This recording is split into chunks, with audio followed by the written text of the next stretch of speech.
Hi guys, आप सभी का स्वागत है करियर डिज़ाइन के एक और नए वीडियो में। और आज हम बात करेंगे फ्रंट एंड इंजीनियर्स या डेवलपर्स के बारे में। एक फ्रंट एंड इंजीनियर्स का बेसिकली काम होता है कि वो कोई भी वेबसाइट का आउटर लुक को बनाए। अगर आप नए स्टूडेंट्स हैं जो CSC IT पढ़ रहे हैं और आपको समझना है कि फ्रंट एंड इंजीनियर्स कौन होते हैं या अगर आपको इसमें काम करना है, तो मैं आपको इसका बहुत ही सिंपल एग्जांपल देना चाहूँगा कि अगर आप कोई रेस्टोरेंट में जाते हैं तो रेस्टोरेंट का फ्रंट पार्ट को आप एक ऐसा पार्ट समझिए जहाँ पे वेटर सब आपका ऑर्डर्स आके लेते हैं, और ये एक फ्रंट एंड डेवलपर का टास्क है। और वो आपसे ऑर्डर वगैरह सब लेके एक ब्यूटीफाइड इन्वायरमेंट में आपको कोई भी कस्टमर को रख के वो क्या करता है, ऑर्डर को किचन में लेके जाता है, वहाँ पे शेफ़ को पकड़ा देता है। तो किचन और शेफ़ वाला पार्ट को हम बैकएंड और बैकएंड इंजीनियर्स का कंपैरिजन दे सकते हैं। और अगर आपने वो मेरा एक पहले का वीडियो बैकएंड इंजीनियर्स का नहीं देखा है तो आप ज़रूर से जाके देखिए, यहाँ या यहाँ कहीं आई बटन में वो दिख जाएगा आपको। तो अब जैसे आपको समझ में आ रहा है कि जो फ्रंट एंड इंजीनियर है वो कोई भी वेब या मोबाइल ऐप्स के aesthetics like front end part को डिज़ाइन करते हैं। वो उनका UI UX या कोडिंग दोनों कर सकते हैं।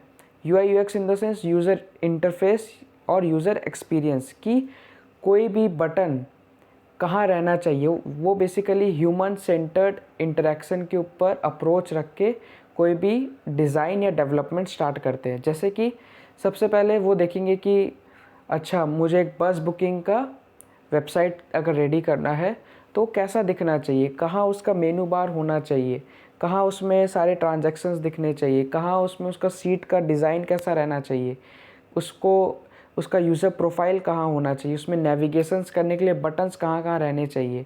तो ये सब UI और UX का पार्ट होता है। जैसे कि समझ लीजिए कि अगर मैं बटन को रेड की जगह ग्रीन कर दूँ तो उसको यूज़र कैसा समझेगा, क्या ये कोई डेंजर है या कंफर्मेशन बटन है।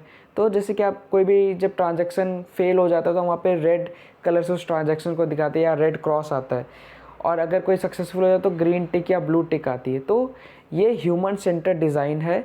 इस अप्रोच से इसीलिए किया जाता है ताकि यूज़र को घबराहट ना हो, वो फ्रीली कोई भी ऐप चला पाए।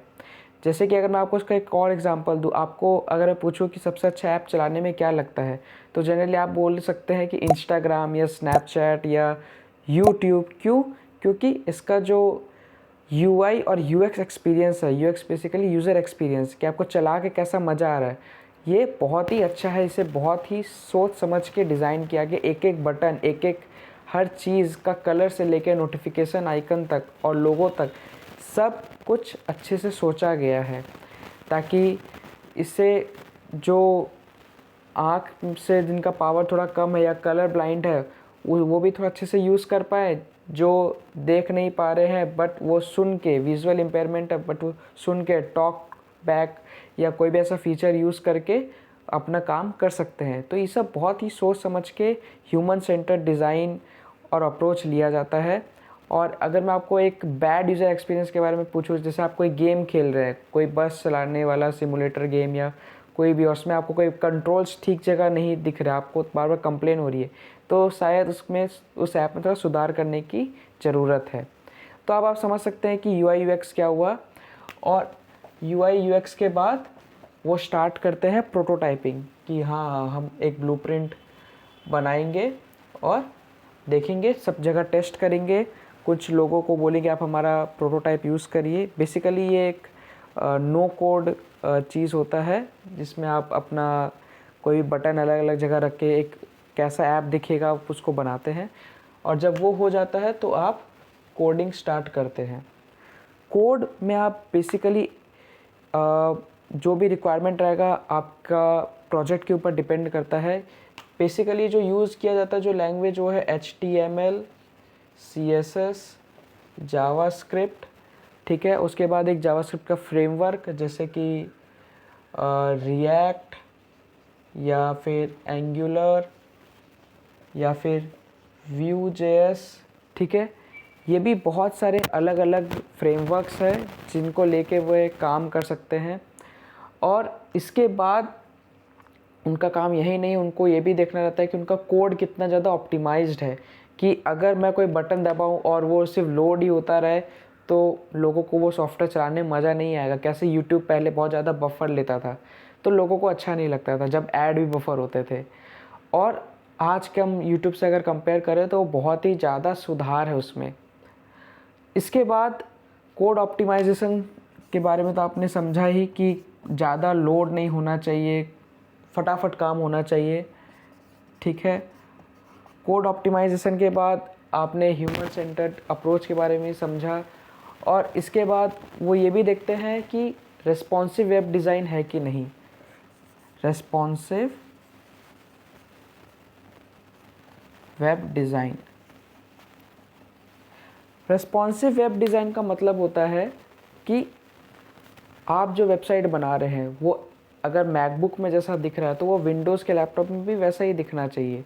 एक पीवीआर का जो वेबसाइट अगर मैं लैपटॉप में देखूँ, चाहे फ़ोन में देखूँ या डेस्कटॉप में देखूँ, उसमें लगभग कुछ ना कुछ सिमिलैरिटी होना चाहिए। ऐसा नहीं कि पीवीआर का वेबसाइट का अगर मेन कलर येलो जो है वो सिर्फ फ़ोन में दिख रहा है और बाद बाकी जगह रेड और ग्रीन दिख रहा है, या उसका साइज़ अप डब है, वेबसाइट देख के आपको मज़ा नहीं आ रहा, तो ऐसा नहीं होना चाहिए। सिमिलैरिटी और रेस्पॉन्सिवनेस हर जगह रहना चाहिए ताकि लोगों में कन्फ्यूज़न कम हो, और ये सब एक फ्रंट एंड इंजीनियर का पार्ट होता है।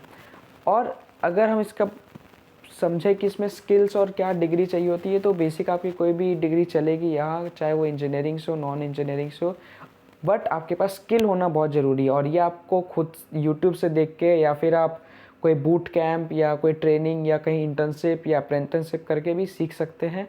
और इसमें जो बेसिक सैलरी होती है वो जनरली कोई भी एंट्री लेवल के लिए पर मंथ 10,000, 15,000 या 25,000 या उससे भी ऊपर जा सकती है। 50-60 एंट्री लेवल की बात कर रहा हूँ, डिपेंड करता है आप कितने से प्रोजेक्ट्स बनाए हैं और आपका खुद का कोई पोर्टफोलियो है कि नहीं जहाँ पे लोग आपका प्रोजेक्ट्स और डिज़ाइंस देख सके। और इसका जो अपर बाउंड है वो एवरेज अगर इंडिया में देखें तो 3 to 5 लाख है, और वहाँ से अपर बाउंड ईयरली आपका 20 लाख या 25 या उसके ऊपर भी जा सकता है, 35-40 भी। तो ये बहुत ही एक अच्छा करियर ऑप्शन है, इसका वर्ल्ड वाइड भी डिमांड है। आप इसको रिमोट जॉब्स के रूप में भी आप काम कर सकते हैं, या आप ऑफिस में जाके भी, डिपेंड करता है आपका क्लाइंट और आप कोई कंपनी में काम कर रहे हैं कि नहीं, सब आपके ऊपर डिपेंड करता है। और अगर आपको ये अच्छा लगा हो ये वीडियो तो ज़रूर लाइक, सब्सक्राइब एंड शेयर करिएगा, और अपने फ्रेंड से खूब सारा उनको भी शेयर करने बोलिएगा। Thank you so much.